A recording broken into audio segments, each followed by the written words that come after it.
Hello and welcome to this week's episode of They've Been Doing It All Day, Sir. I'm Ben. And I'm Chris. It's Origin Week. Let's get stuck in.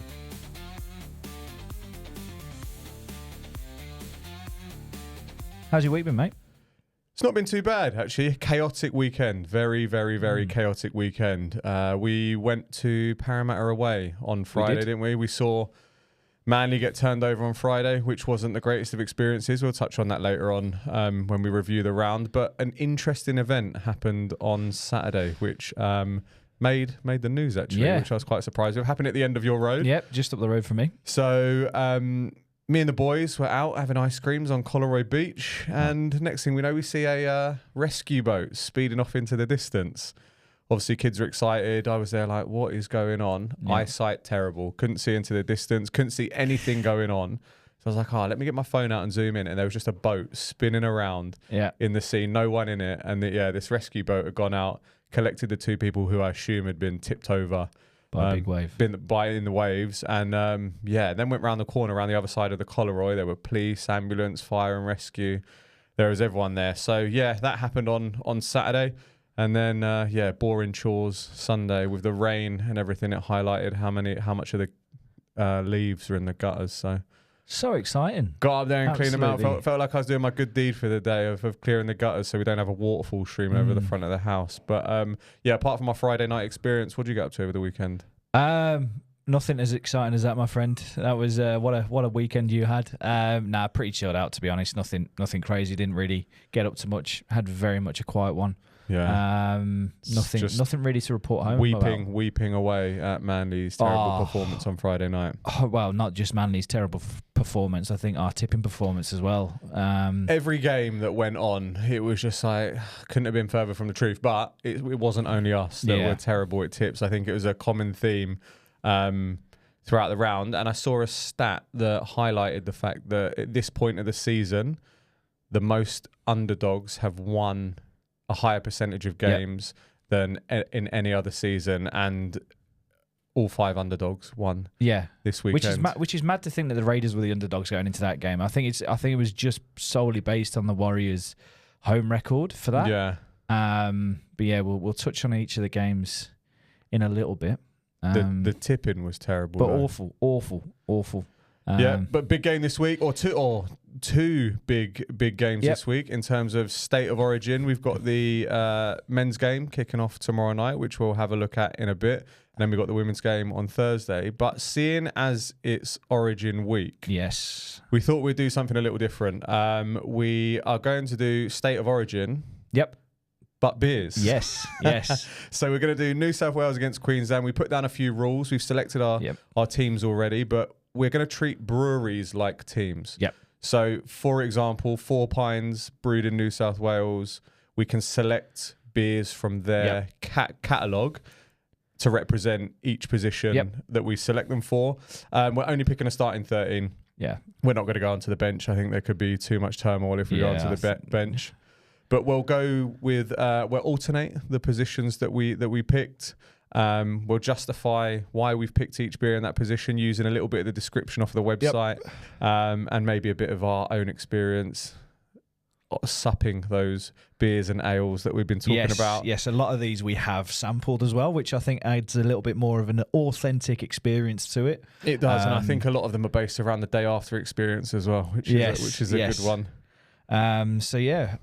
Should we kick it off? Yeah, we've gone with the more common recognised brands. I think we could have gone into independent breweries and stuff like that, but I think it's important that we just go with the kind of more recognised familiar brands. And if we miss any out, please feel free to comment below any of the ones that we might have missed out, because you never know. There could be the Payne Haas of New South Wales beers out there that we've completely missed.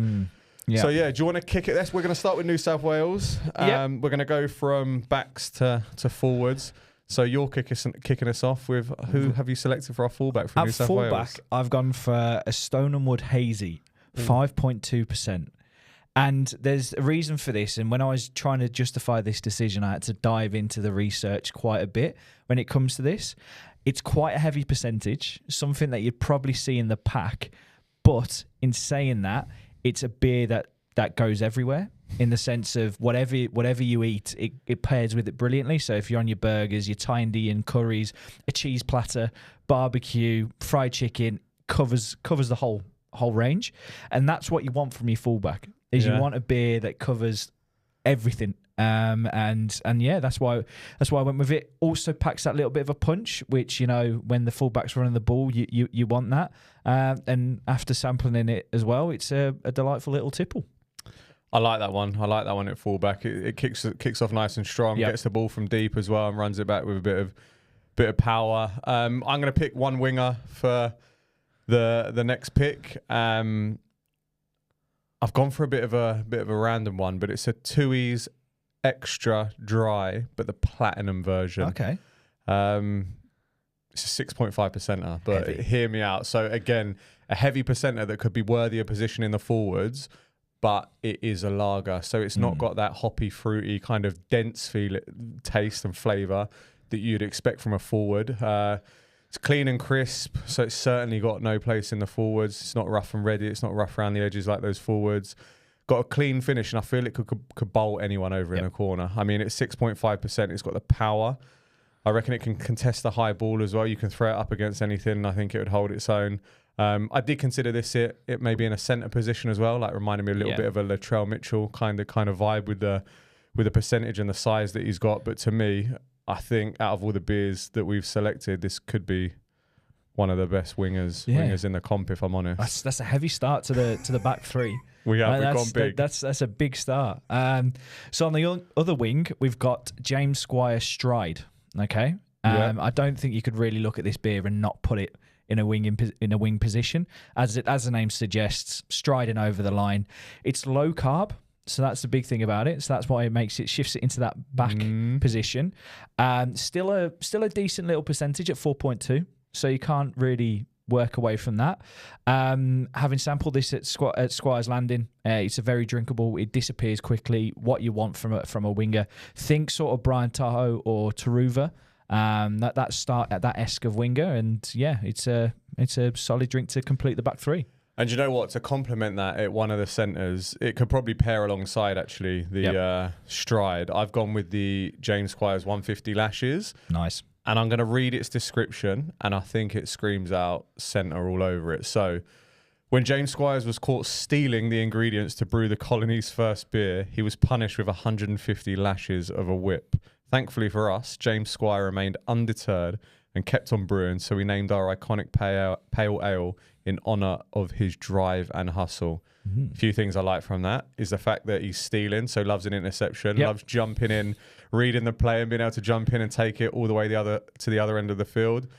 Has drive and hustle, something you need. You want a gritty dog in there. 4.2%, light, crisps, sounds like an absolute animal. So I think that couples well with the James Squires low carb on the wing. Yeah, and you can bring in my other centre to partner with your Tooheys heavy winger, and I've gone for just the Stone and Wood Pacific Ale. Yeah. So it's 4.4%, absolute gun of a beer. Can sink these for days and they just don't stop working, and that's what you want from your centres. Is you want something in there that is going to be playing for 80 minutes and is going to be a hard hitting in beer in sense, light and hoppy to get around the defenders. But can also pack a punch when carrying the ball. So a great partner with any second rower or winger as well. Yeah, it seems like we've got a solid back five there, not going to lie. New South Wales have come out absolutely swinging. Yes. Going into the halves, so I've got 6, you've got 7. We're going to take up those responsibilities for New South Wales and switch for Queensland. But it's 6. I've gone for the 4 Pines Lager, nice. 4.5%. Maybe here I'm being a bit biased because brewed on the Northern Beaches, Manly supporters. But it's a versatile one. Like there's many a time up in the Ken Arthurson that we've been sipping tins and tins and tins. Lager or Japanese lager? The Japanese lager. Sorry, the Japanese lager. Yeah. So again, if we're going international, it could be eligible for other selections here, but we can maybe dive into that one during the World Cup or something. But it's reliable. Not the master of the ship, I don't think. I don't think it's got the credentials to be controlling everyone about. But as a second receiver, we've invested a hell of a lot of money into this number 6 over the last few years. Very decent kick on it. Like you can have a few of them, and next thing you know, you're in Brookie Hotel, moving on to the stronger stuff. So few Sundays we've certainly felt the impact of the Japanese lager. But who is the master of the ship for New South Wales? So I've gone for Tooheys New, 4.6%. There he is. What you're sipping nicely there. The reason for this is because this beer bleeds New South Wales through and through, and is everywhere. It's in every pub. Exactly what you want from a 7. Directing traffic. It's been described as a legend since 1931, and I think what better fitting for a number 7. As I said, it directs traffic left, right, and centre.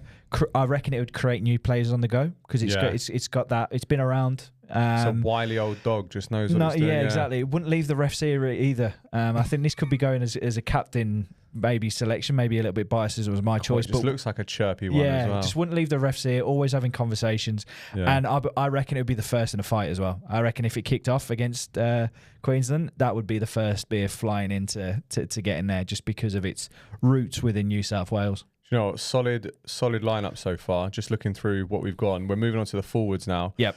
One prop, again, maybe Northern Beaches bias, but gone for the 4 Pines Nitro Stout. Nice. 5.1%, smooth, full-bodied, well-rounded. We've had a few of these at 4 Pines in Manly, overlooking the wharf, and I can tell you a couple of hit-ups of these, and you certainly feel it. It's the closest thing to a true Guinness, I feel, in Australia. Slightly coffeeier notes. But I think it's better than the actual Guinness in Australia as well. I would agree with that. I could drink a lot. I think it's because as well of the creaminess of it, whereas the Guinness over here is brewed slightly different. It doesn't retain the cream. It's a lot lighter. Maybe the nitro has got something to do with it. The smoother bubbles, but it goes down very easy. And I think this just shows it's well-rounded power. Number 10, the 4 Pines Nitro Stout. Nice. I've gone for the other prop, and I've gone for Tooheys Old at quite a light percentage of 4.4%, which you're like, oh, hang on a sec, that's a bit light for a forward, but it's an old timer. It's been around the block a fair few times, has a few war stories, battle scars. Exactly you probably feel it the next day as well as sinking a fair few of them. Even though it's light percentage, I reckon it's a massive heavy drink, as I said. Reminds me of like a Fisher Harris. Just an absolute dog. Been around the block a few times, and as I said, I think that would partner the Nitro Stout in the pack very well. Yeah, I agree. Let's go with your 9 next. So who's partnering the two of them in the middle? I've gone for the 4 Pines Pacific Ale at 3.5%. And no, this is light. This was the issue when I was trying. Not going to get roughed up by those Queensland heavy bodies that we'll talk about. The reason for it is because at 9, I feel like you need to have someone who's light on the feet and able to get around the field quite quickly. The 9 in league reminds me of the 9 in Union in sense of that scrum half at every ruck making all those passes. As I said, it's described as nimble, light, and smooth in the sense. So perfectly goes for that what I'm looking for. And after sampling many of these at Brookie Oval and as well as the 4 Pine Bars, I think it's a good choice for 9. The only issue I worry about is the lightness of it, but I reckon it would get a job done by pulling the strings. Yeah, and I'll support it at 12 as well with one that is also a little lighter, but it's the Hahn Super Dry 4.5. Got you. Now, just off the outset, as soon as I started doing some I've had a few of these. It's not my go-to beer, but when you're thinking of carbs and you're thinking of preservatives, it's kind of, if you're trying to watch the figure, it's a good one to go for. Reminds me a little bit of Hudson Young. When I did a little bit of research around it, I don't know, just screaming Hudson Young to me. So a bit light, a bit smaller, but it's just clean, just does a job. Like carb free, would be absolutely shredded. Nice. Like, if I had to picture a beer as a person, I think this one would be Hudson Young, and it tries to hang with the big dogs and it's not afraid of getting stuck in. So one of my second rows is going to be the Hahn Super Dry 4.5. Unreal. And to partner, I've gone again for another. This is another Northern Beaches club member. I've gone for the 4 Pines, just normal pale ale at 5.1%. Okay, so it's been the solid 4-pint staple for years. It's easy to drink, but can pack a punch the next day. If you've had a few of these, you definitely feel them the next day. Full flavored with a smooth, bitter finish. I can imagine it being there, making big hits and some big carries as well. And reminds me, it is quite funny when you do this. You do start picturing the beers as players. Players you do. It's so funny in that sense. But and the player that jumped out to me straight away was Olakawatu, because it can do both sides of the ball in the sense of hitting and running. And I think being a staple within the Northern Beaches as well, I think that's quite a good comparison in that way.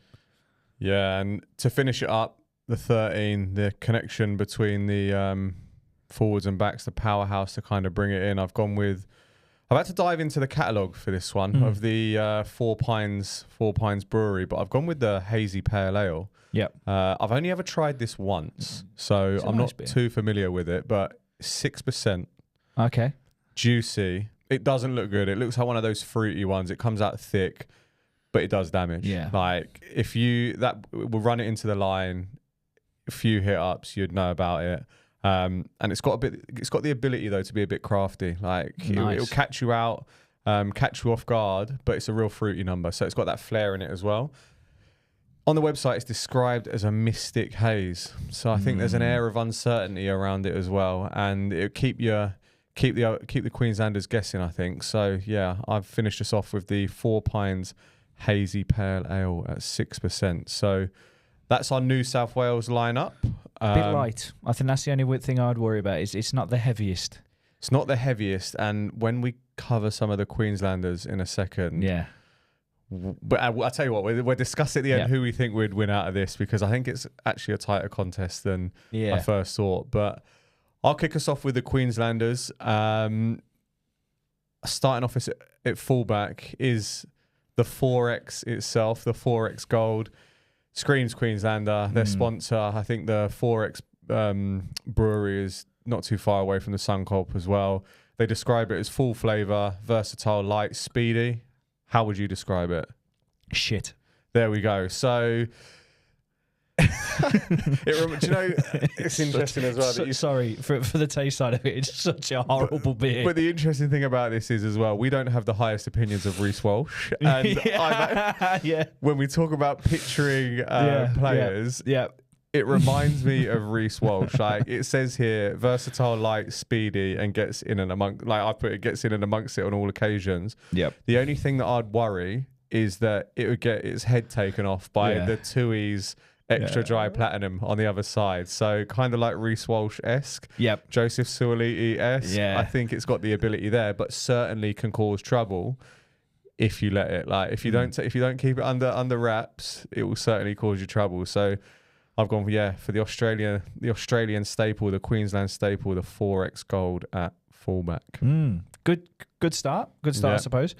So I'll go through the first winger. I've gone for Bolter Cerveza. Oh, the old lighter number. Yes, at 4%. Light and hoppy on its feet. This beer is exactly what you want from a winger in that sense of being able to dive around the defenders. Can be a little bit one-dimensional. I say that because it's a lot better to drink out of a bottle than it is a pint of. Very like Corona. I was about to go down that avenue. In that essence, you never drink even though you can buy Corona pints. You're like, nah, never. It always tastes better out of the bottle. You're a serial killer if you're drinking Corona pints. Yeah, but it still does the job. Yeah. Still does the job regardless. Good looking beer, which always makes an appearance on the hottest 100 as well. So a lot of Queenslanders end up in that. Yeah. So but it was quite funny when I was thinking the Reece Walsh element of it as well, especially when I did the hottest 100 side of it. But yeah, it could be a Xavier Coates, a lighter version of Xavier Coates, or Val Holmes-esque. But yeah, it's a solid beer to drink, and I like it. Good start on the wing. I like it. And then flipping it over to the other side, I've gone for the Great Northern Original, 4.2%. Worked in Darwin a bit last year, and I know Darwin's obviously not in Queensland, but had a fair few of these whilst I was up there. So I think I've got a good flavour for this one, and I agree with the description that it is on the website. It's a nice, clean, crisp finish. It's light, agile. I think it would love the highball. Again, similar to, I think we've got an aerial contest, but the old 6.2%, depending on which wing the platinum's coming up on. Could be interesting. Goes well in the heat as well. So that's why I referenced the Darwin. Like when you're sitting there sipping on these, this is why I think it would do well at the Suncorp. Nice. I think it would do well up there. But again, it's just one of the ones that screams Queensland as well. Like it's it's one of the 2 first names on the sheet, along with the 4X. So I've gone with the Great Northern original. Right. Well, at the first centre, you'd have started seeing these creeping up around the northern beaches as Felons has dived into Manly. But it originated in Queensland, Yep. And I've gone for the first of many heavy hitters for Queensland. So their normal IPA is at 6.2%. Description is lush, juicy and tropical. Our punchy IPA hits you with lip-smacking fruitiness and a smooth, bitter finish. Flavours of mango and passion fruit will have you going, with every sip. It's a bit fruity. It's a bit fruity. It's also loaded with delicious USA grown hops. Okay. So it's got a bit of international element to it. Oh, I wonder where its allegiances would lie in the future. I've had a few. This is my go-to when I go to Felons. To be fair, it's definitely smooth in what it does. Is what you want from a centre in that side of things. Hard hitter, hard finisher. So I think it'd be good to go up against like sort of the heavier winger slash centre of New South Wales. And it'd be a good start, good enforcer for the backs. Yeah, it seems like Felons are having a bit of a presence in the centre spot, because as the other centre, I've picked the crisp lager, 4.2%. So Felons fairly new on the scene, so this reminded me of kind of Robert Toyer getting selected for Queensland. It's a refreshing lager, apparently. Australia's most refreshing lager, apparently.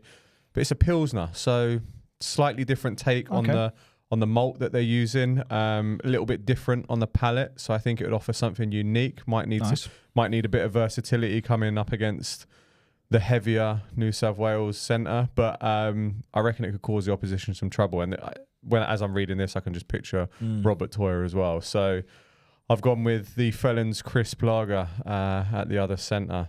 But where's your 6? Who's your 6? Sticking with the Super Crisps or the Crisps, I've gone for the Great Northern Super Crisp, 3.5%. So quite light in the halves there. I can imagine this crisp by name, crisp by nature in everything that it does. Smooth passer, great second kicking option if your 7's taking over that. Would be able to open up defences very well. I imagine it's very quick and nimble on its feet. Yeah.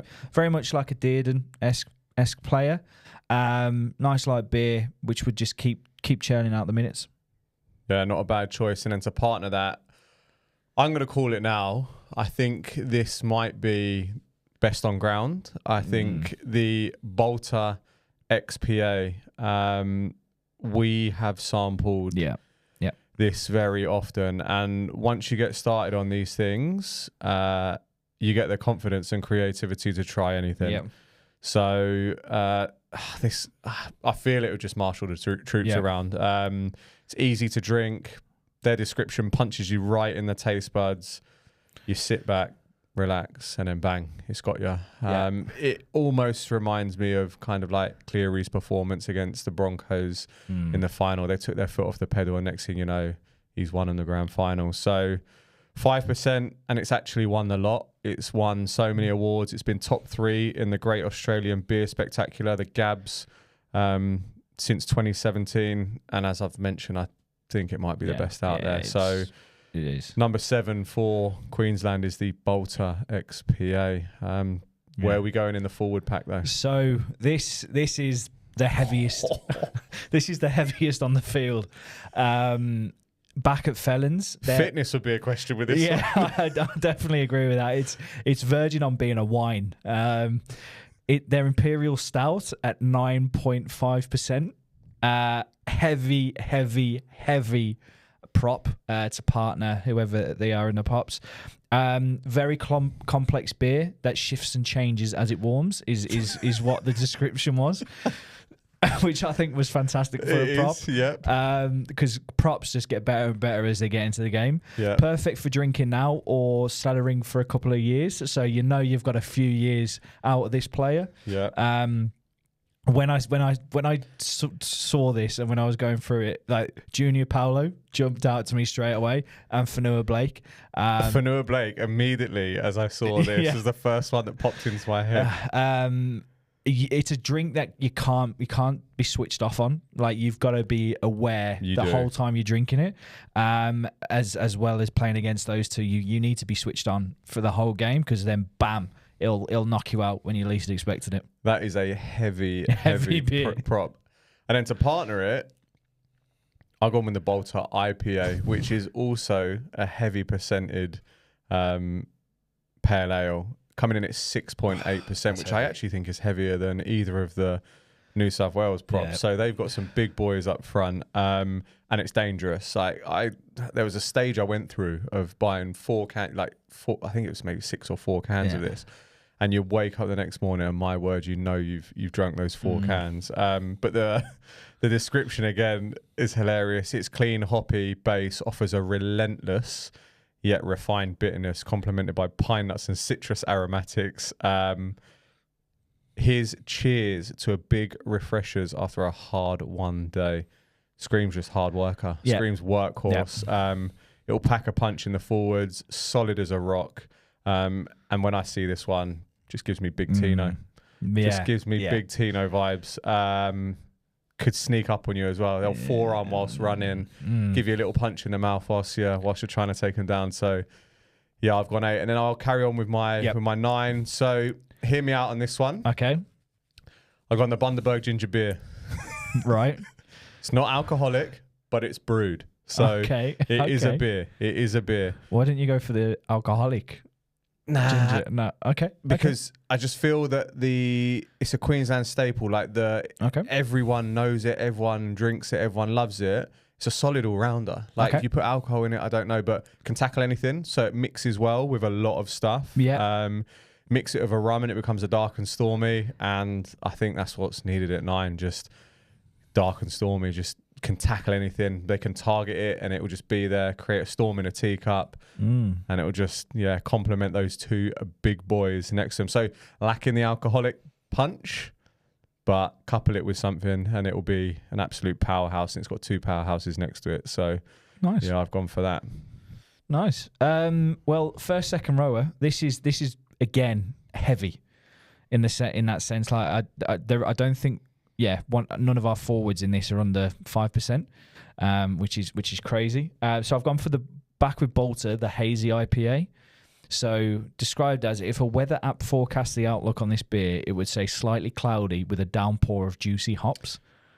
Screams Queensland. Its luscious nectar showers your lips with a combination of candied orange, mango, and passion fruit, followed with a refreshing breeze of bitterness beneath. I think we've got to have a question around how fruity these descriptions are. What's the audience they're trying to appeal to in this? These are great descriptions. These are questionable at best. I reckon this is a boy that would be flying around into everything. And as I said previously about the number 7 would be the first in the fight, I think this is the first person meeting him in that fight. In that sense, it hits you out of nowhere. Again, after sampling a fair few of these, it's just a solid drink. Never smiles on the field.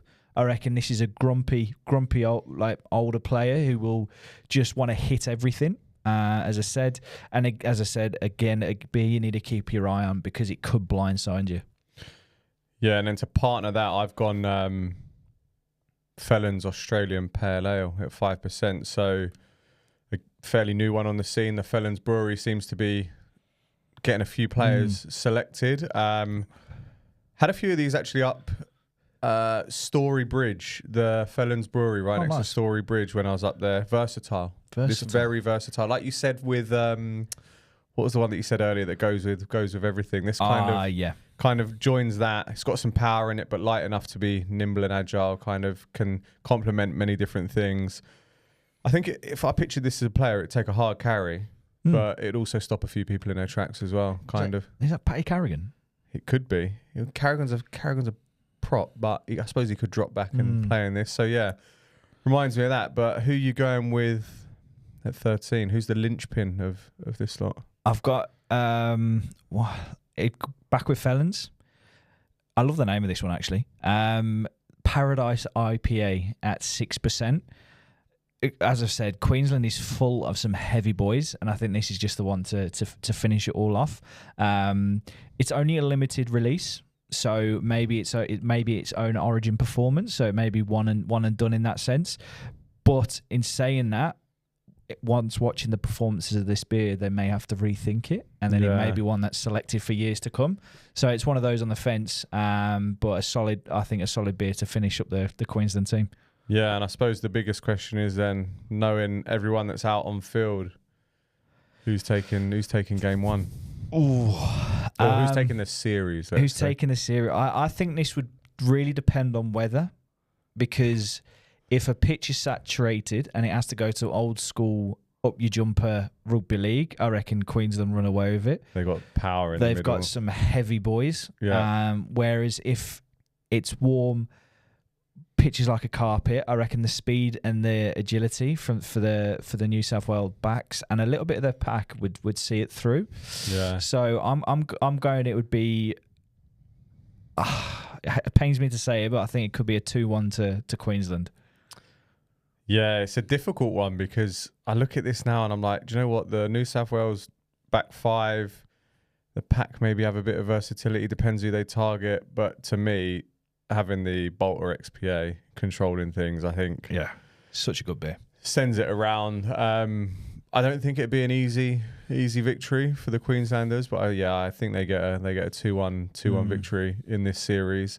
But again, if we've missed any or if there's any that you feel that we could add in that we don't know, please do let us know down in the comments below. But it seems like, unfortunately, a Queensland victory in the Origin beers. Maybe we can revisit next year and see if there's any new ones that pop up on the scene. We'll have to do some market research. Yeah, which means actually travelling around and tasting them, which would be a good one. But let's move on to actual Origin. Yep, Origin. Game one kicks off. Hopefully, this will be out tomorrow, all things going well. So kicks off tonight. What are your initial thoughts on how you think it's going to go? I'm hoping, obviously, straight off the bat for a New South Wales win. Yeah. I think if you break down the elements of the teams, the only thing that worries me is the backs for New South Wales. There's not a lot of form and there's not been a lot of games in them. Yeah. You look at Lomax and Tahoe, who have been out injured for a prolonged period of times. Edwards isn't having the best of seasons so far. And then you've got Mitchell again, who started in and out, but he started to come up, and then Crichton's up in the air at the moment. Well, apparently limped off. Yeah. Yesterday or today with a cork in his quad. He's still in the starting lineup, but that could change tomorrow. A lot of corks popping around this year. It's like the new fad injury. Everyone just seems to be getting a cork, but because Payne House has got one as well, which isn't great. But then that's a massive heavy hitter sort of out. Turbo's also got a cork, but we'll touch on that in a bit. Turbo hasn't been fit all season, but in saying that, I reckon the team's good enough to do over Queensland. I think the pack is a lot better than Queensland's. Like Mitch Barnett and Payne Haas, like that's a solid starting prop. The Warriors missed Mitch Barnett at the weekend. Massively. Yeah. He's one of those ones that just doesn't go under the radar, but he just goes about his business. Just goes about his business and gets it done. Like, doesn't put in outstanding performances, but just does his job, is solid, runs the ball when he needs to, makes the tackles when he needs to. And I think he's a very influential player in this forward bunch.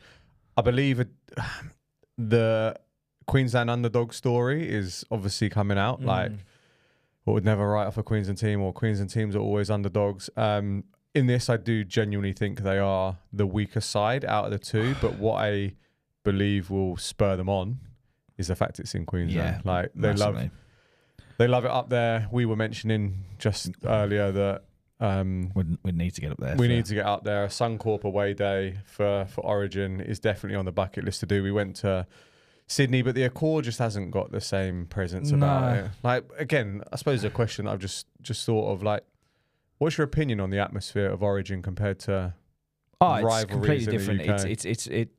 I think it's closer. But in then saying that, when we went last year, there were still Queensland fans sat in front of us in the Batchies area, so like the ultras area, I suppose. It is a little bit more hostile. Yeah, but gives you a slight feeling of sport in the UK. But and then saying that, the way you can always judge the hostility and how horrible a game is going to be from a fan's point of view is always about like sort of police presence. Yeah. There's just never any. No. There's no horses. There's there's no riot shields and things like that, which I suppose is good. Cannons. And as I go back, it makes it a lot more family friendly, and which is fantastic, which is what you want. But I think there's more hostility on the field than there is in the stands. I reckon we might see some of that on the field in game one. I believe Queensland know that they are underdogs. They know that they're undersized or under-skilled, maybe. They've got a great backline, though. Don't count them out on that. They've got a very good set of backs there. They do, and I believe that they're going to... I think New South Wales are going to target Robert Toyer, being new to the setup. And I mean, earlier I heard the right edge would be Cleary, Toto, Crichton, and who's the other one? Damn, it's going to do my... Oh, and then Dylan Edwards looping in on that as well. That's devastating to be running at someone on their Queensland debut. But to flip that, they could be psyching Queensland out, saying we're going to run at him and then have something planned for the other side. So I think they've just got weapons. Got an aging Val Holmes on the wing. Yeah, I agree. But with Moses being able to stick it out to Lomax as well, that connection that we saw... I can't wait to see that. Saw last year. I don't know. Part of me wants to say that New South Wales are going to absolutely blow him away, but first one's always a cagey affair. Origin. We're up in Queensland. It's going to be a great game. I can't wait to see the RG barge. Back to the point that I was saying originally, I think the Queenslanders might resort to some wind-up tactics. Especially when Spencer Leniu comes on. For sure. I reckon they'll be straight at him. I tell you what, Leniu against Tino is going to be something. If there's going to be fist thrown, I think that will be the closest to it. Yeah, but a couple of years ago, it was people that you weren't expected. It was Dane Gagai walloping Matt Burton. Matt Burton, yeah. And who was there? Who was there to fly him straight away? Was it Cherry Evans? It was Tino. Oh, well, there big Tino. There we go. I think it's going to kick off. I'm hoping it's refereed well. I'm hoping the refs don't ruin the game. About me. Yep, Origin tends to be refereed completely different to the rest of the season, and there might be a clampdown after Origin. But to me, I think that the New South Wales have got a stronger bench as well. Yeah. And that lends itself to when the intensity of that game 3 last year was something else. And if they start like that this year, then having a strong interchange bench is really important. So... looking forward to it though. Yeah, it's going to be great. What do you reckon? You got any kind of predictions? What you think's going to? I'm going to go for a big New South Wales win. What do you reckon the score will be? I think it'll be like a 32-18. High scoring. Yeah, I think it will be high scoring. Yeah.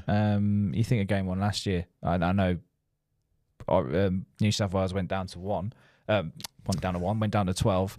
I'm going to say this now. I still think it's the biggest hit in rugby I've ever seen. It's, when you watch it back, it just gets bigger and bigger, to be honest. I mean, we'll talk about the Roosters Sharks game in a second, but Mulatalo's hit wasn't too dissimilar. He got lucky, but my word, every time I see a replay of Joseph Sawley, he's hit, I'm like... it doesn't help Walsh. Walsh. Walsh. I have too many 4Xs, mate. Reece Walsh slips into the tackle as well, which drops his height completely. And looking back at it, no one can argue it's a red card. No. Reece Walsh hasn't recovered since that day. No. So, what are you going with? 32-18, I think. What about yourself? I believe it's going to be a lot closer. I don't think any team's going to score over 20 points. I think it's going to be a cagey affair. Okay. I reckon it'd be something like a 18-12, 18-14 with the odd penalty maybe kicked here and there. Nice. But yeah, we'll see. I can't wait for it. Origin, I think, is some of the best footy, most anticipated footy of the year. But following that, on the Thursday... Women's. straight into women's origin. I mean, it's done and dusted. Yeah, it is. It is very much done and dusted. But I felt, as I said, I felt so sorry for the New South Wales women's team from the last game just because of how shit the pitch was. And weather will, fingers crossed, be better. Yeah, would be a lot better. It's up in Newcastle. Wow. Women's are $1.16 to win. Queens under $5.30. My word. That is a big, big difference. That says it all. If Queenslanders love to be underdogs, there you go. They've also lost Tamika Upton at the back. I know she got stepped out of feet, but she was solid in the first 2 games. Yeah. But was that hamstring? She don't, or groin potentially. Yeah. She I think she looked injured after game 1, to be honest. But no, the New South Wales team has still got such a good back line. I expect them to come into it. I expect Abby Church to come into plays a little bit better, a bit more. Sorry. And yeah, 3-0. It would be hopefully it does happen. But if the girls win 3-0 and then the men's win 3-0, it'll be the first ever complete whitewash of Origin. Yeah. Because it's only the first year that they've done the second year they've done a three game series. And I don't think there has been a 3-0 yet. So that would be pretty awesome for New South Wales as a whole. Do you know what I like from it as well? And it shouldn't require this. It should be something that happens anyway. But the performance of the women's Blues, the way it's kind of propelled them to be more on social media in terms of being in programs and stuff like that. I think it should be something that happens anyway. But and it's unfortunate it's taken a dominating performance for it to happen. But their analysis, their inside knowledge, like seeing who was it I saw the other day on Olivia Koenig, that was it, featuring on podcasts. I think it's good to get out there and also hear their challenges on podcasts as well, like hear what they've gone through in the struggles, because like you say, it's only been 2 series since it's been three game series. So yeah, but I've been invested in it for the last 2 games. I'll watch this one. I think they're going to blow them away. I hope the Queensland put a bit turn up. Yeah, they put up a bit of a fight, but this could be, But Origin's Origin. Anything could happen. It could. So we're predicting a New South Wales Queen sweep Wednesday, Thursday. Yep. And then hopefully it'll be 6-0 across the 2 series. We shall see. But let's get into the weekend's fixtures. Yep. We're going to go quickly through these because we spent a lot of time on the old beers. The old beers. But my word, some upsets. Big upsets over the weekend. Underdogs definitely took the centre stage. Starting with kind of why didn't we tip the Roosters? Like all signs pointed towards the Roosters and we didn't do it. But I was sat here going Roosters should be Roosters, but then I was looking at the Sharks team that hadn't lost anyone. No one. You know, it was so frustrating. Sharks were just poor. Well, I don't know. They weren't the Sharks team that you expected to turn them, but Roosters were really good. They were just dominant. Their line breaks were just incredible.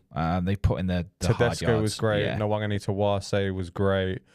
I think they just performed really well. It's been there. This is the worry. Yeah. It's been there. They've just lost a few players for injury. The odd stupid result, inconsistent result here and there. But for the last few weeks, they've actually been decent. We touched on it earlier. Let's talk about it. The Roosters, I can't remember what try it was, but Mulatalo's hit on Nawaqanitawase. Huge. Absolutely decapitating. Yeah.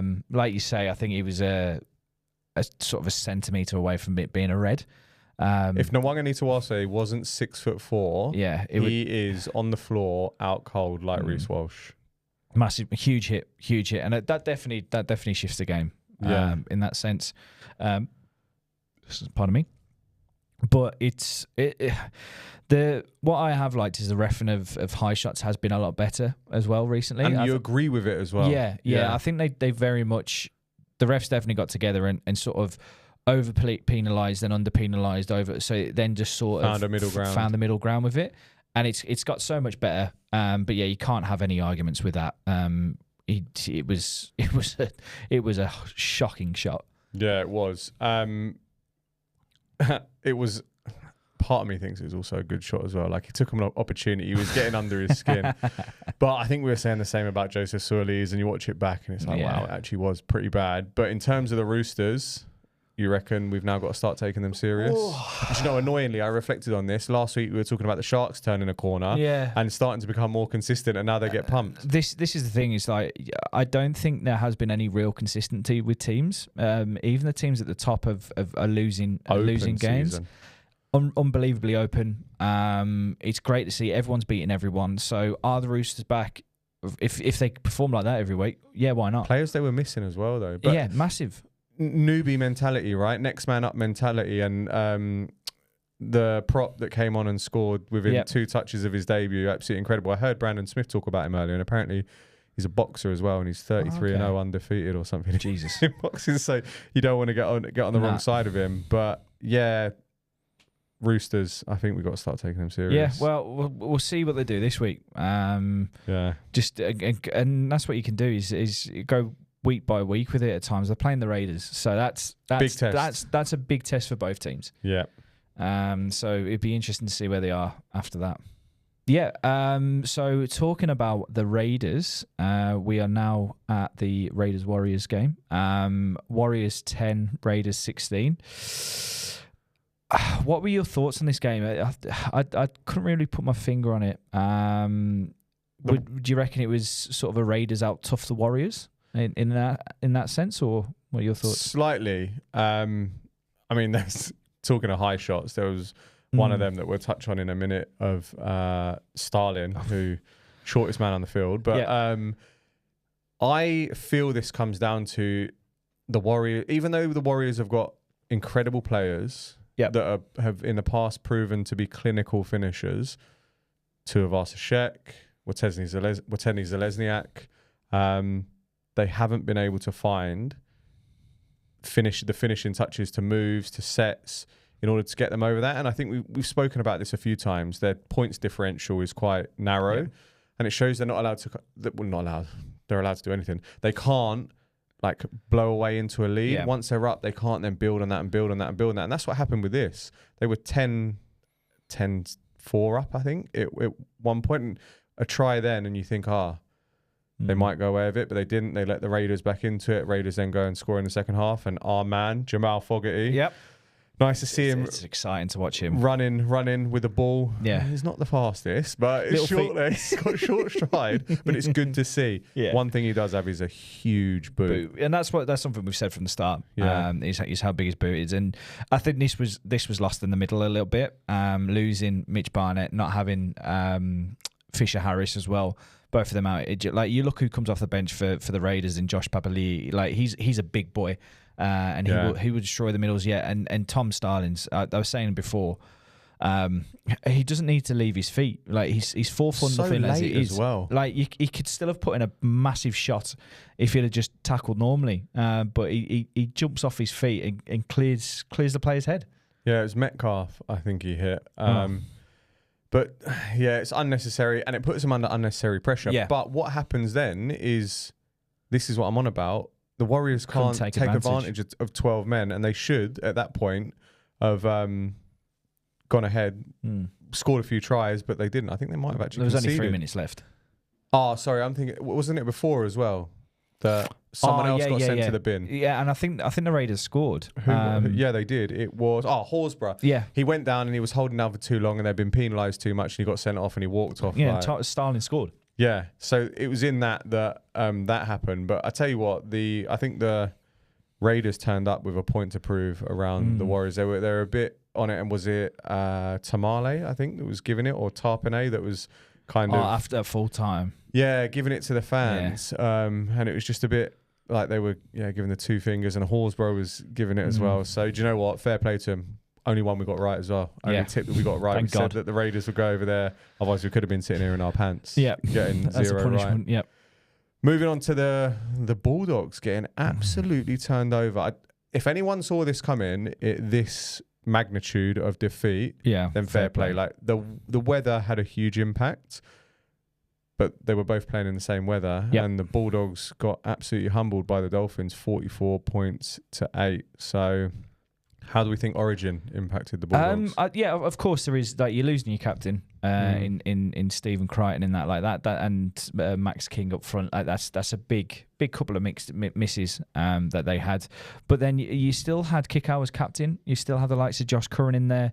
Reid Mahoney, like, what a shithouse he is. Like he's free to leave. Yeah, he's free to go. Like, he was causing some issues, but I said to you throughout this whole game, the issue with this game is the Dogs' errors were just so high. It was just error after error that they had. I think they had like something like 29 errors. I think something stupid like that. And it just kills all your momentum as a team. You just can't do what you're trying to do. That first half, though, like, everyone was struggling to hold on to the ball. Yeah. It was so wet. It was ridiculous. And that's what led me to clean the gutters, by the way, that rain.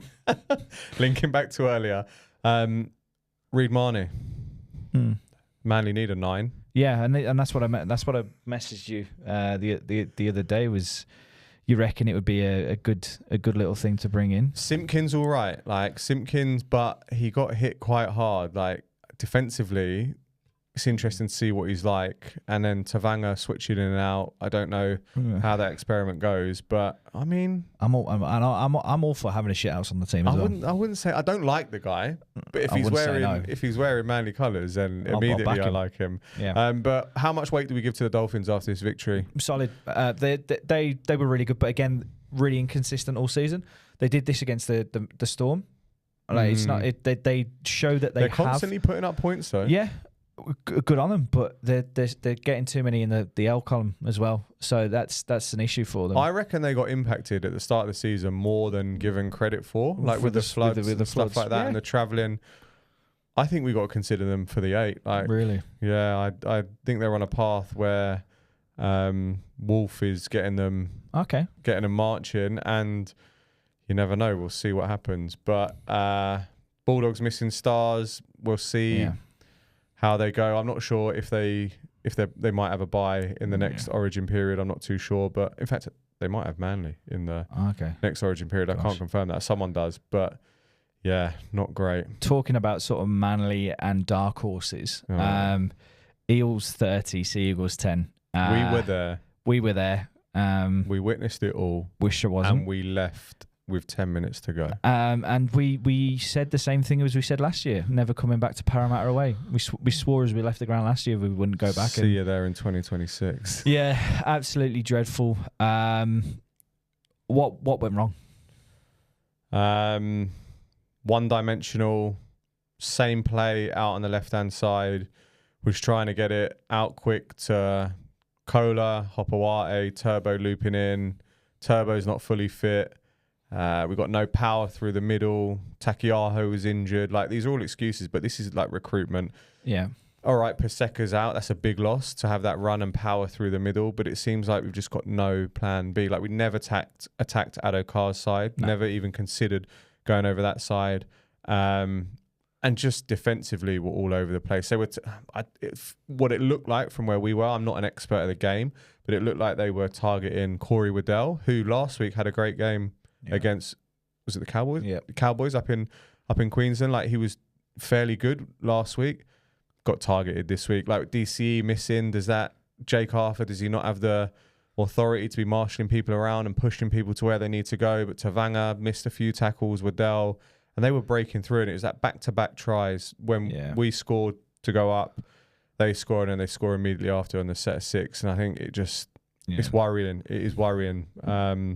I'm not sure where we go from here, though. I do not feel that we are a top 8 team. The holes were opening up massively, as you said. Like, there was so much space in the middle of the field, and the Eels just took advantage of it. Fair play to old mate as well, scoring on his debut. You got to give him credit for that. Was it again? He was Papali.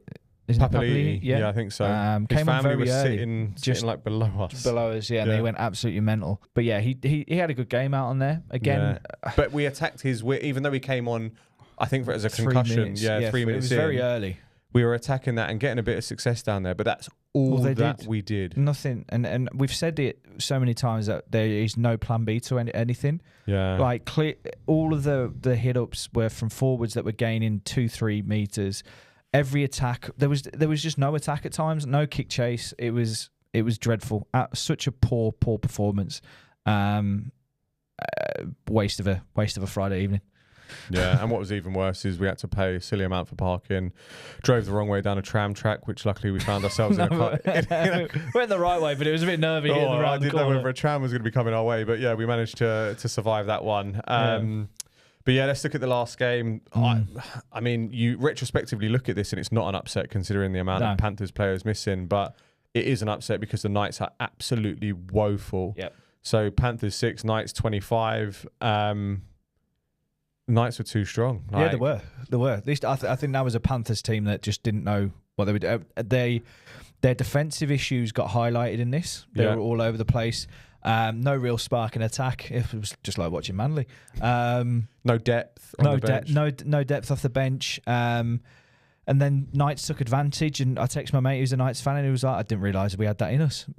So fair play to the Knights. They played well and come away with a very, very good win. The interesting thing about this is, though, said it before, the Panthers, when we beat them at the Combank, it was like, no need to get excited. Yeah. It's just the Panthers, but it's just the Knights as well. Like, it's two poor teams with one team is missing all of its stars. So can we read too much into this? Are the Knights turning a corner, or do you just think this is more of a bottom of the table scrap? Well, I'm going to go for a bottom of the table scrap. I think the Knights need to put a couple more big performances in like this to be considered not going to finish the bottom, whereas the Panthers, as we speak, are rock bottom, which after 4 championships on the row is quite a fall off from grace. You expected them to not be able to continue it and sustain it, but not this bad. Like this fall off is almost the equivalent to Man United's fall off in the last 10 years. Be interesting to see how they go for the remainder of the season. A lot of people are saying you can't write Penrith off from the 8. They need to win a significant amount of games, but I don't think they're going to make the 8. Yeah, I think those arguments are going to stop coming up very soon. Moving on to what are we on? Round 13 already. The season is absolutely flying by. We'll go through our tips. We'll go through our best bets. But up first, at the Jubilee Stadium, we got the 10th place St George Illawarra Dragons at $1.53 against the Newcastle Knights. The victorious Newcastle Knights at $2.52. Who are you going with? I'm gonna go straight out the bat and say Dragons. Something that really excites me is Christian Tuipulotu is back. He's back. The money man is back. Money man is back. I think they've been progressing week on week. Their senior players are taking a hold. Clint Gutherson is really starting to gel that attack. Week after week, isn't he? Same with Val Holmes. So yeah, I'm gonna go Dragons. Yeah, I'm going to join you on that one. The Dragons, I don't think the Knights back up their performance from last week. The Dragons are doing well. They're like you say, the leadership is shining through. They got Tuipulotu back. I believe the Dragons get this done. I'm just going to caveat this, by the way, saying that we have been terrible at tipping, and also Origin happening. Yeah, there could be a few injuries, like Val Holmes, for example, might get injured, might influence things. But yeah, anything can happen. Anything can happen. But I'm going to join you. Illawarra Dragons, $1.53. I've got them to take this one. Where's your best bet? I've gone for a Sloan and Sharp score any time at just a nice cheeky $4. Yeah, won't be a massive money for you back. But then we head into Saturday with the Gold Coast Titans at $3.90 up against the Melbourne Storm at $1.26. Where are you going with this one? Everything points towards the Storm, right? Like they are they're a team that will turn up and destroy anyone, but they're pretty unpredictable, and away from home, they are not great. So although the odds are wide, the weather is going to be fine. The ground conditions are going to be good. I'm going to have to go with the Melbourne Storm on this. Surely they cannot lose to the Titans. The form guide is quite interesting with the Storm 1-3 away from home and the Titans 1-3 at home. This is decider who's going to have the worst record. No, I completely agree with you there. It's got to be a Storm win. Harry Grant's back in at hooker. for them. Hopefully, if he stays fit through Origin, they've just got too much around to really and the Titans have been sort of shocking. But yeah, where's your money going? I'm going to go Storm 13+, and then I'm going to go Jojo Fafita to score any time at $6.25. How nice. Indeed. Next, we go up to the Queensland Country Bank Stadium in Townsville. We got the North Queensland Cowboys, $1.38. Yeah. Against Benji Marshall's West Tigers. Lockie Galvin Luss. Yes. Potentially. West Tigers. Has he been named? I haven't even checked. Surely he's not. Lockie Galvin Luss, West Tigers, because he's off to the Bulldogs at $3.08. How do you see this one? I think I'm going to go Cowboys. I think with the Tigers, that the issues in the back have affected them a lot more than I thought it would. Jerome Luai isn't playing Origin, which is a big impact. Neither is Terrell May, and they probably have a point to prove. But saying that, Tom Dearden as well has got a point to prove for sort of Queensland selection, and the Cowboys have been decent at home, other than the little upset against Manly. So I'm gonna go Cowboys. Part of me wants to create controversy and pick the West Tigers. I just can't do it though. Like, I can't see them winning this. I can't see them going up there and beating the Cowboys. You know there is going to be an upset. You can't just pick favourites all the time. The Tigers, like you say, haven't got players in Origin. Do you know what? Yeah, I'll go Tigers. I'm gonna tip the Tigers to win this one, just to be a point of difference. But there's got to be an upset somewhere, and this potentially could be it. Yeah. Well, I've gone for a Derby Taruva anytime, as well as Drinkwater 6+ points at $3.60. I'm playing them a little bit safe this week with the bets. And then we head to Brookie Oval, where we will be sat on a cold Saturday evening watching what could be an absolute demolition. Manly Sea Eagles sat at $2.17 versus the Brisbane Broncos at $1.69. Where are you going? Interestingly, 9th and 8th in the table. So we're joint in the table. Conditions are going to be dry. Weather's going to be fine. So Alawai is back, right? We've got a forward. We've got a powerful forward back. Yeah. Tommy Talau's playing. Is he in the centre or on the wing? He's on the wing. He's on the wing. We've lost Tom Trebojevic. He's got a cork. Everyone's got a cork nowadays. Hasn't been fit. Cherry Evans, let's hope he doesn't get injured. The Judas doesn't get injured in Origin. But for me, I hate to say it, the Broncos are going to win this. Mm-hmm. Is that who you're tipping? I am tipping the Brisbane Broncos. Okay. Well, I'm tipping Manly, as I am never, ever, ever going to tip against my team. But you can't then say, but I hate picking. I can't. I don't want to pick them. But you've got to go with who you think is going to win. No, you don't. Not when it's your team. Regardless, you should always back your team. All right. And I'm backing them. All right. So we've got two different ones here. Yeah. But what's your reasons as to why you think the Sea Eagles are going to win? I don't. I'm purely backing them on because they're my team. There we go. You know what? Manly are going to absolutely rip the Broncos a new one. For some reason, part of me thinks it's going to click. Part of me thinks they're going to turn up because we're going to be able to neutralise Payne Haas and Paddy Carrigan. We've lost 3 on the bounce at Brookie. Like the 14th man in the Manly fans are going to get behind them. Hopewart is going to have the game of his life and score a hat trick. That's why I'm going to go for the Manly Sea Eagles. Well, bringing it back down to earth a little bit, more realistic bets. I've gone Saab, Arthurs and Cobbo to combine for 3+ Have you seen tries. Arthurs is playing fullback? Is he? Yeah. That's an interesting one. Cobbo on the wing? Yep. Well, there we go. So Saab, Arthurs and Cobbo combined for 3+ tries.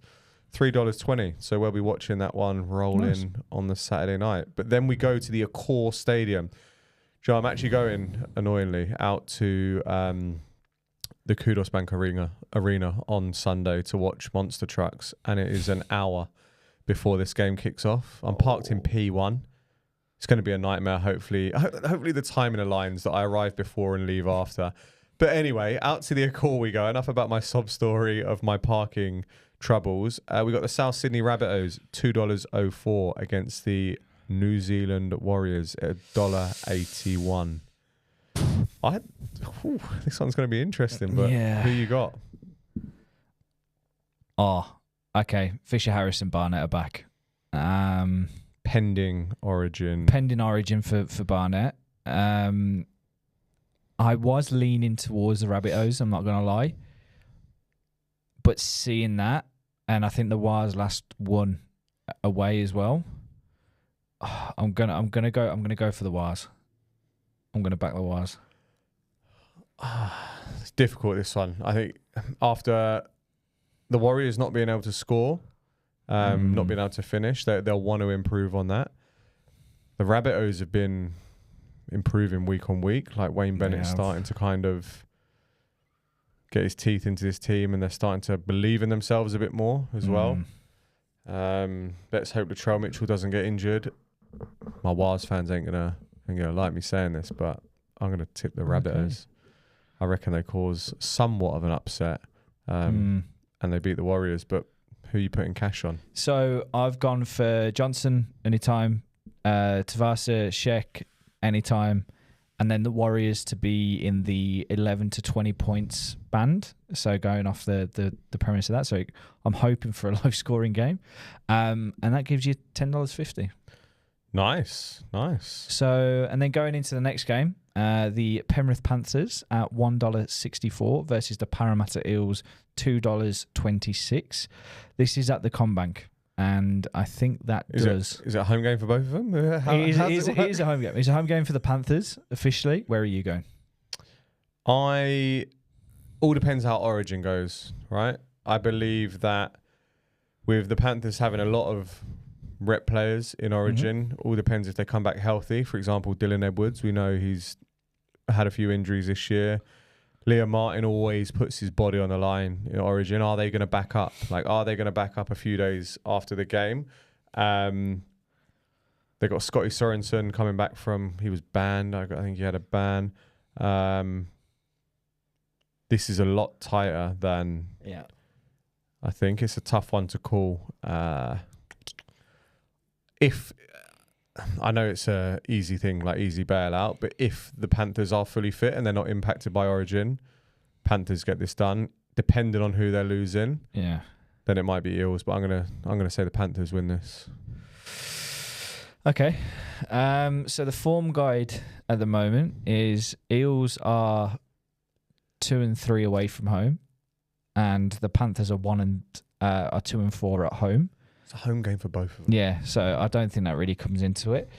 I really think the Eels are a dark horse for the 8. They are only 2 points outside it. It's how close the competition has been this year. And their form is 2-2, where the Panthers won. I'm going to go for the Eels on this one. We are split on a lot this week. Which is always a bit of fun. I just think that Lomax, Moses, and the game before, they absolutely combined. And if they I could be sitting here with egg on my face next week because of what could happen at Origin. We've had a lot of egg on our face this year. But I've just got a little bit of a gut feeling that the Eels may do something in this one. Yeah. Where's your money? I'm gonna go.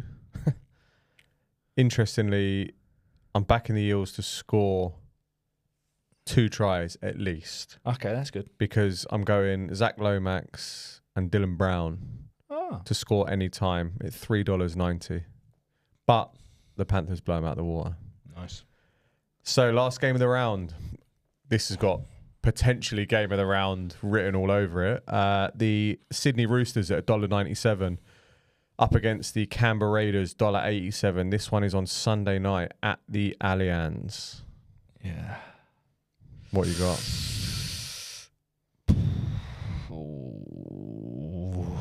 Tough one. It is really tough, actually. Do you know what? I'm gonna sit firmly still on the Raiders train, and I'm gonna back the Raiders in this one. I think they're such a strong team at the moment. They've just proven that with a big away win against the Warriors, who were unbeaten at home. and have performed so well at home. I think they'll come into this wanting to put some doubters out, and I think they'll come into it hard. And again, I think it's just a pace from everywhere that could open up the Roosters. They've lost Tom Starling because of suspension, I feel. I can't remember whether it is actually suspension, but it is suspension for his ridiculous high shot. It has to be suspension. I've just got a feeling that the Roosters beat them. Angus Crichton comes back. Obviously, they get their Origin players back. Daniel Tupou was something else, jumping for the high ball at the weekend. Yeah. He's got some competition with who he's coming up against with the high ball there. Toya, I think, depending on how he goes in Origin, will want to either continue his form from Origin or prove that he's not getting bullied by Latrell Mitchell in Origin. Nwangani Tawase, Animal, Hugo Savala had a huge game last weekend. Yeah, I'm going to pick the Roosters. In saying that as well, the players they've got coming back from Origin are going to be big minute players as well, and they're going to back up. They're going to expect to have played 2 games in 4 days? Yeah, but Sunday night last game, they got a few more minutes to recover than the others. That's true. Whereas the Raiders are going to be unscathed. Yeah, where's your cash? So I've gone for a Hudson Young, Tupou, and Big Marky Mark to score, and then Fogarty and Smith 6+ points at $13.50. There we go. So we'll see how the tipping goes this week. But we've had a few more sporting events happen, key sporting events happen around the globe that involve England. Let's talk about the Premier League first. Came to an end this weekend. Obviously, your team, Birmingham, promoted to the Championship earlier on. But my team that I follow, Chelsea, we confirmed Champions League football, which is huge. We have the youngest squad ever assembled on average age in the Premier League. So to achieve Champions League qualification on the last day, beating them Nottingham Forest, couldn't be happier. Not that I'm sound ecstatic, because I actually think the football that we play is pretty boring. Yeah. But it's good to see. Whether I'll be tuning in for those Champions League games next year, I don't know. We shall see. But we got the Europa Conference League final on Wednesday as well against Real Betis. So, tomorrow night. No, it'd be Thursday morning. Thursday morning. Sorry, confused me there. So it'd be good if we could finish the season with a trophy. Finish the end of the season with a trophy, and Champions League qualification. But Liverpool crowned champions. United are terrible. Managed to escape, not finishing 4th bottom. But another Premier League season finished. Mm-hmm. And then moving on to the cricket. Yeah, the cricket. Big win by England against Zimbabwe. Knocked them over by an innings and like 40-odd runs in 3 days, I think it was. First 3 batsmen openers scoring 120 plus. Nice. It's an interesting warm-up to the series against India. Yeah. I'm not going to lie. Sort of quick and cheerful. But we sort of go back into the football as well. Sort of... my dad's team, Sunderland, got promoted up to the Premier League. I stayed up and watched that actually, and then gave him a call at, I think it was like 2:10 in the morning over here. He was happy as Larry. Was completely shocked that they actually got it done. Lads. Yeah. But they did really well. Got a lot of mates who were there just from my time up at uni. Nice there. Crisp finish as well, sweeping it into the bottom corner from outside the area. It passed it into that corner, which was beautiful to see. How do you reckon they'll go in the Premier League? My dad's not very optimistic. He was like, they need to get to 12 points as quickly as possible. As long as they don't replicate Derby. Yeah. Well, I think they were at one point the lowest points in a season before Derby. So they were before Derby. Yeah. So big investors. They got many investors. Yeah, they've got decent backing behind them. But they could just have to do what Forest did: cheat, take the 9 points, and then just hopefully stay up. And then Formula 1, Monaco Grand Prix. Norris, absolute bore fest. Who was it? Came out. Bore fest of a Grand Prix. Russell came out after and was like, "We might as well just have 2 qualifying sessions, and then where you finish in that second one is the points that you get." Monaco to me isn't entertaining anymore. It's a nice spectacle when you're younger, and I think George Russell said when it rains, it's a good circuit. But other than that, it's probably the worst one on the calendar. There was a pack from about, I think it was 7th down to 15th, which just stuck together the whole race. So when the leaders got there, they had to try and fight their way through them, because such a small track to be able to blue flag as well. Yeah. And then cars were trying to nick in behind them and overtake. It was just, I think Hamilton. So Hamilton started at 7th and finished 5th, and he had the highest point places increase. In 2. Just 2. My word. What an exciting sport Formula 1 is nowadays. Yes. But on that bombshell, Origin tonight. Let's go New South Wales. But thank you again for listening in. Be sure to follow us on socials, YouTube, Instagram. What else are we on? TikTok. That was the other one. We're not on Facebook. They've been doing it all day, sir. But thank you for listening in, and we'll catch you in the next one. Good night.